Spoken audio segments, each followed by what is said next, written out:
ہے۔ اسلام کے 5 شعبے محدثین اور مفکرین نے بیان کیے ہیں۔ پہلے نمبر پر عقائد، کہ عقیدہ آپ کا درست ہونا چاہیے۔ اسلام عقیدے کا نام ہے۔ اللہ کے بارے میں آپ کا عقیدہ ہو کہ اللہ کے سوا کوئی عبادت کے لائق نہیں ہے۔ نبی پاک صلی اللہ علیہ وسلم اللہ کے رسول اور اس کے بندے ہیں۔ عقائد کے لحاظ سے، عقیدے کے لحاظ سے اسلام رہنمائی کرتا ہے، اور اس کے بعد پھر اعمال آتے ہیں۔ پہلے عقیدہ درست ہوگا تو پھر اعمال میں اب نماز ہے، روزہ ہے، حج ہے، زکوٰۃ ہے اور دیگر عبادات ہیں۔ اس کے بعد پھر معاشرت ہے۔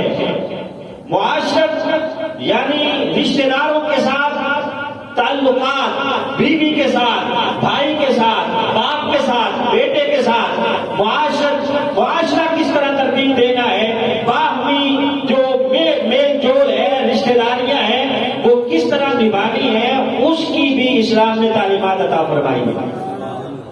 اور چوتھے نمبر پر اسلام کے اندر ہے معاملات۔ معاملات کیا ہیں کہ یعنی کاروبار کس طرح کرنا ہے، دوسرے ملکوں کے ساتھ آپ نے کس طرح تعلقات رکھنے ہیں، یا دیگر جو آپ کے علاقے کے لوگ ہیں ان کے ساتھ جو آپ کے معاملات ہیں، لین دین کے معاملات ہیں یا دوسرے معاملات ہیں، وہ بھی اسلام کے اندر آ گئے ہیں۔ اور 5واں شعبہ جو شاہ ولی اللہ محدث دہلوی نے ذکر کیا ہے وہ ہے سیاسیات، کہ سیاست بھی اسلام ہی کا حصہ ہے، کوئی سیاست اسلام سے باہر نہیں ہے۔ بعض لوگ وہ پھاڑ کے کہہ دیتے ہیں کہ اسلام کے ساتھ سیاست کا کیا تعلق ہے، سیاست کوئی الگ چیز ہے۔ حالانکہ نبی پاک صلی اللہ علیہ وسلم کی حدیث ہے، سرکار نے فرمایا کانت بنی اسرائیل تسوسهم الانبیاء، بنی اسرائیل کی سیاست نبی پاک فرماتے ہیں کہ ان کے انبیاء کیا کرتے تھے۔ کانت بنی اسرائیل تسوسهم الانبیاء، بنی اسرائیل کی سیاست ان کے نبیوں کے ذمے تھی۔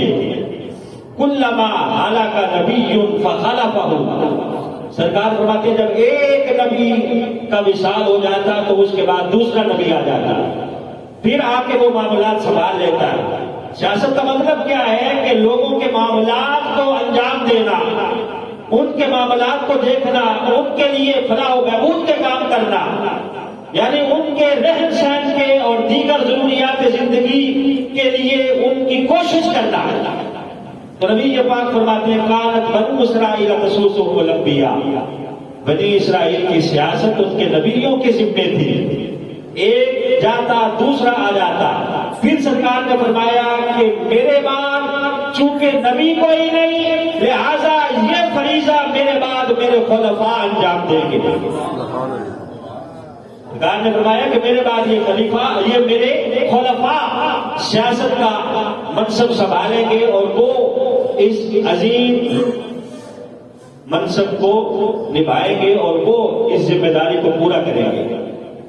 اب آپ بتائیں کہ اگر اسلام میں سیاست نہ ہوتی تو سرکار ریاست مدینہ کے حکمران کیوں بنتے؟ جب ریاست مدینہ قائم ہوئی تو اس ریاست مدینہ کے حکمران نبی پاک صلی اللہ علیہ وسلم تھے۔ مسجد نبوی میں سرکار دو عالم صلی اللہ علیہ وسلم آپ لوگوں کو نماز کی تعلیمات بھی دیتے، روزے کی تعلیمات بھی دیتے، اور وہیں آپ دوسرے ملکوں کے سفیروں سے ملاقات بھی فرماتے اور سیاست کے معاملات بھی سرکار مسجد میں انجام دیتے۔ اور پھر نبی پاک صلی اللہ علیہ وسلم کے بعد حضرت ابوبکر کیا اقتدار کے بھوکے تھے؟ نہیں، خلیفہ بنے، سلطنت کے سربراہ بنے، وزیر اعظم بنے، مسلمانوں کے امیر المؤمنین بنے۔ کیوں؟ اگر سیاست کا اسلام میں کوئی تعلق ہی نہ ہوتا تو حضرت صدیق اکبر کیوں خلیفہ بنتے؟ پھر حضرت فاروق اعظم، حضرت عثمان غنی، حضرت مولا علی، حضرت حسن مجتبی، حضرت امیر معاویہ، جہاں تک یہ خلفاء ہیں نبی پاک صلی اللہ علیہ وسلم نے خود بھی کی ہے۔ پھر نبی پاک نے فرمایا کہ میرے بعد یہ فریضہ میرے خلفاء انجام دیں گے۔ اچھا اگر حکومت اتنی بری ہوتی تو اللہ نبیوں کو حکومت کیوں عطا فرماتا؟ اللہ نے حضرت سلیمان کو حکومت عطا فرمائی، حضرت یوسف کو مصر کا بادشاہ بنایا، اللہ رب العزت نے نبیوں کو بادشاہت عطا فرمائی، حکومت عطا فرمائی۔ حضرت موسیٰ کو جب اللہ نے بنی اسرائیل کی طرف نبی بنا کے بھیجا تو سب سے پہلا پیغام اللہ نے جو دیا وہ سیاست کا پیغام تھا۔ کیا پیغام دیا؟ یہ نہیں کہا کہ جاؤ جا کے لوگوں کو نماز پہ لگا دو، جاؤ جا کے لوگوں کو روزے پہ لگا دو۔ جب ایک درخت سے نور چمکا اور اللہ نے فرمایا موسیٰ میں تیرا رب ہوں، کہا یا اللہ کیا حکم ہے؟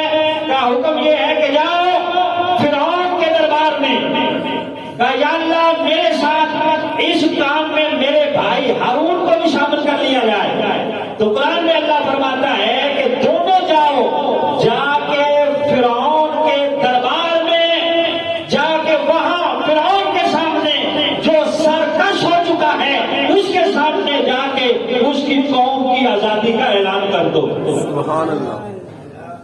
فرعون کے سامنے جا کے اس کی قوم کی آزادی کا اعلان کرو کہ میں بنی اسرائیل کو تجھ سے نجات دلوانے آیا ہوں۔ اس کے بعد باقی معاملات ہیں۔ اسی طرح اگر مسجد کے اندر سیاست نہ ہوتی تو یہ سارے معاملات جو میں نے کہا کہ حضرت صدیق اکبر نبی پاک صلی اللہ علیہ وسلم، اور آپ یاد رکھیں کہ جب تک سیاست مسجد میں رہی اس وقت تک خلیفہ حضرت صدیق اکبر جیسے، حضرت فاروق اعظم جیسے، حضرت عثمان غنی جیسے، حضرت علی المرتضیٰ جیسے، اور جب مسجد سے سیاست نکلی تو سب سے پہلے جو مسجد سے سیاست نکلنے کا نتیجہ برآمد ہوا یزید جیسا حکمران برآمد ہوا۔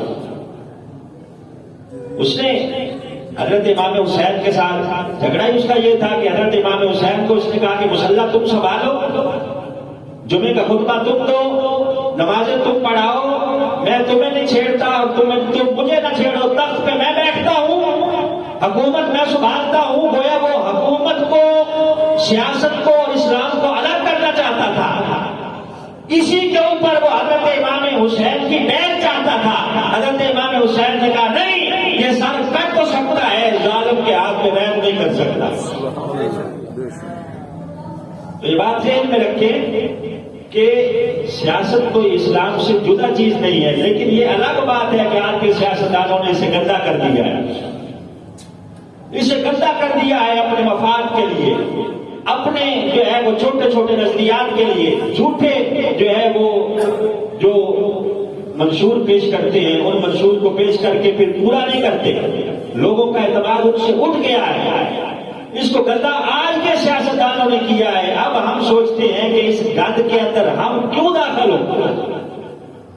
یاد رکھیں کہ اگر کوئی ٹینکی پانی والی گندی ہو جائے تو اسے گندا نہیں چھوڑ دیا جاتا یا اس کو توڑ نہیں دیا جاتا کہ گندی ہوگی اس کو توڑ دو۔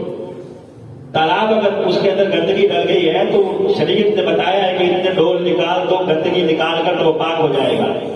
کنویں میں اگر گندگی گر گئی ہے تو شریعت نے بتایا ہے کہ گندگی نکالو اور اتنے ڈول نکالو گے تو وہ کنواں پاک ہو جائے گا۔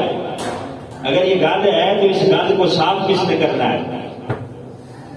اگر ہم سب یہی کہتے رہیں گے تو گندا کام ہے تو بھائی صاف کون کرے گا؟ یہ ہماری ذمہ داری ہے، کوئی باہر سے آ کے تھوڑی صاف کرے گا اس کو۔ صاف ستھرے لوگ اس کے اندر داخل ہوں گے سیاست کے اندر، وہی سیاست جو نبی پاک نے فرمایا کانت بنو اسرائیل تسوسهم الانبیاء، جو نبیوں کا شیوا تھا۔